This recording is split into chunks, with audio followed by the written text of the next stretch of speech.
The most chilling laugh in modern cinema did not echo in a theater. It ended in silence. On January 22nd, 2008, the man who gave the world its most unforgettable villain was found unresponsive inside a Manhattan apartment. The headlines moved fast, the shock moved faster. But behind the noise was a quieter, more unsettling truth. Heath Ledger did not disappear in chaos. He disappeared in stillness. On screen, his Joker felt untamed, dangerous, electric, unpredictable. Every movement looked deliberate. Every pause felt like a threat. Audiences believed they were watching controlled madness. Off-screen, the pace of his life was just as intense. Projects overlapping, expectations rising, interviews amplifying pressure. The transformation that stunned the world was not a trick of makeup. It was immersion, commitment, obsession with authenticity, and immersion has a cost. This is where the paradox begins. The performance that would later earn him an Academy Award was still unreleased at the time of his death. The applause had not yet arrived. The validation was pending. And yet, the weight of expectation was already present. Critics were watching. Studios were watching. Fans were waiting.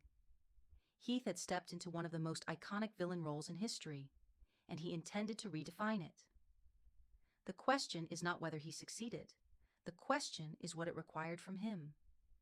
Over the next chapters, we will slow down the timeline. We will separate what is confirmed from what was reported. We will avoid the temptation of conspiracy and instead focus on something more complex: pressure, exhaustion, and the blurred line between artistic dedication and personal cost.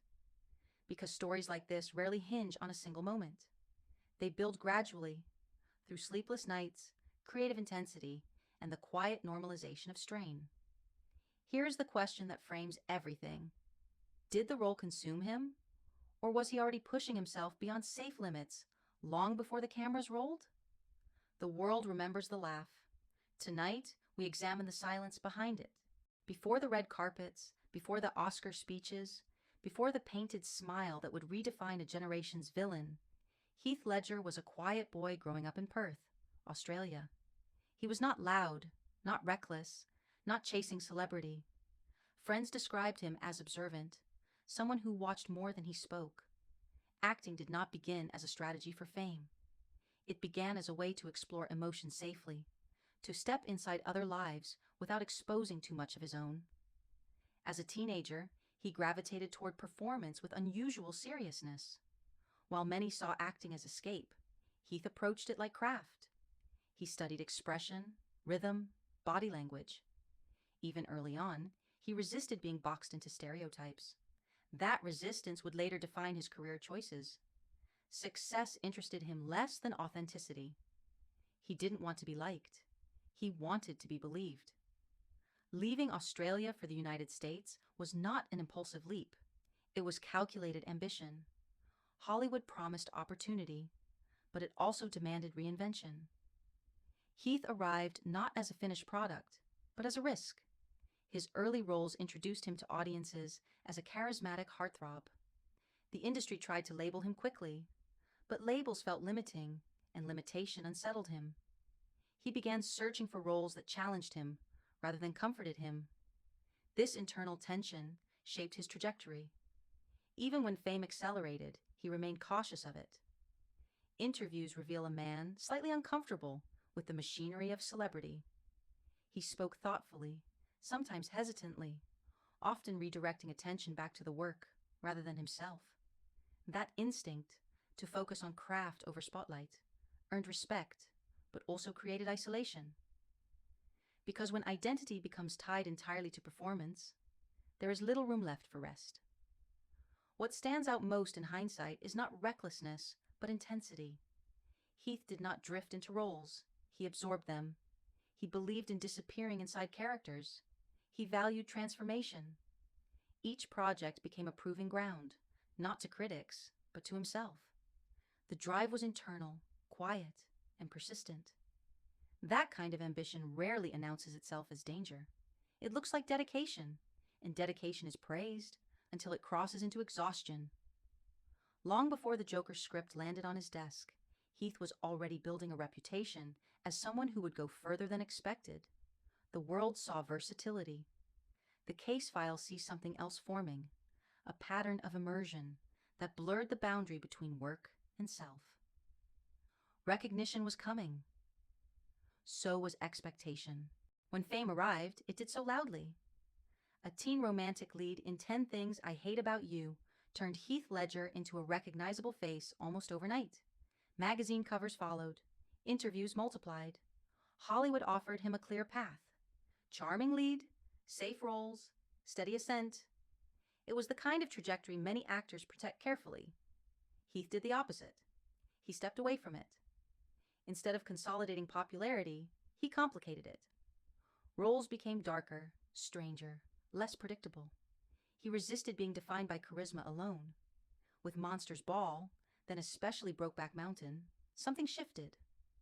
The performance was restrained, internal, layered. Critics no longer spoke about promise. They spoke about depth. For Heath, that mattered more than numbers at the box office. He was not chasing longevity through visibility. He was chasing credibility through transformation. Then came the announcement that divided the industry. He would play the Joker in The Dark Knight. The reaction was skepticism bordering on mockery. A former teen idol stepping into a role previously defined by theatrical brilliance? The internet questioned it.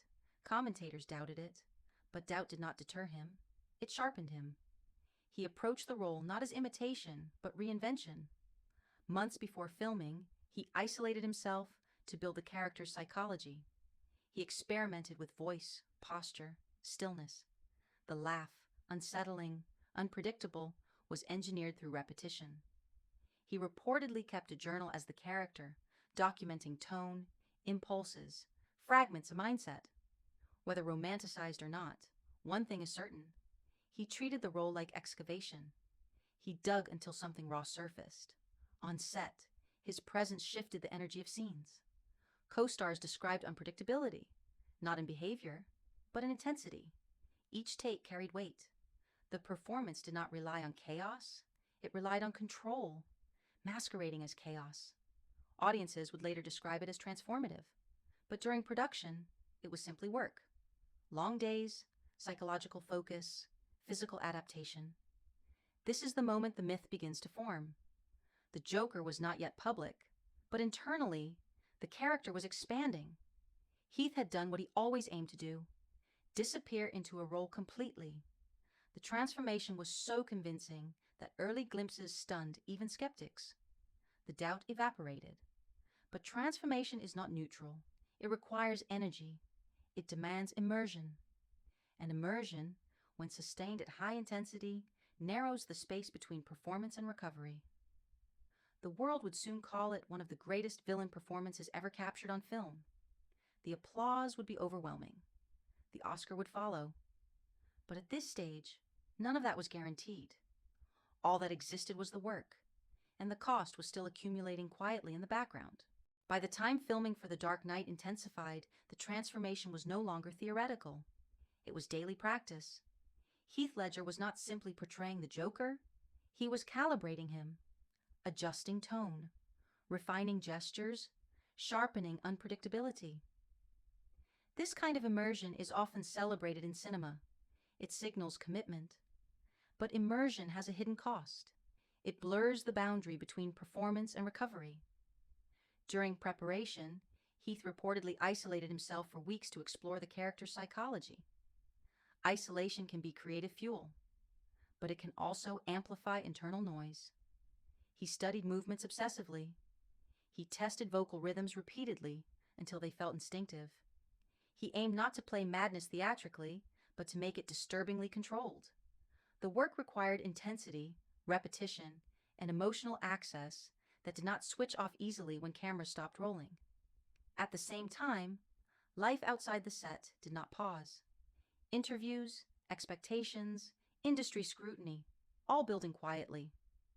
The Joker was one of the most anticipated roles in modern cinema. The internet debate surrounding his casting had already created pressure. Heath was aware of it. Whether he acknowledged it publicly or not, the weight was there. Redefine an icon, silence doubt, exceed expectation.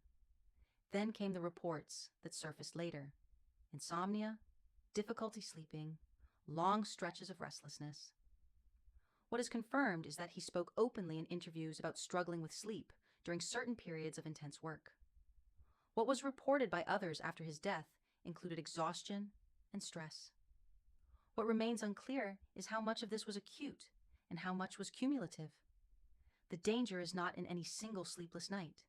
It is in normalization, convincing yourself that strain is temporary, manageable, part of the job.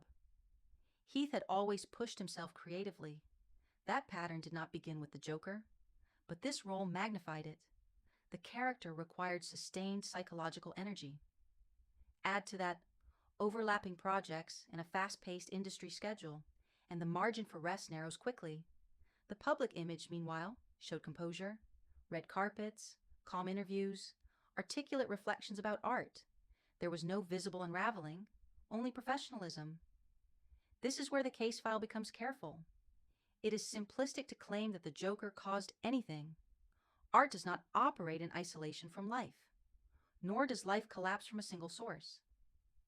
What can be observed is a convergence: creative immersion, physical fatigue, mounting expectation, and a pattern of internal pressure. None of these are dramatic alone. Together, they create vulnerability.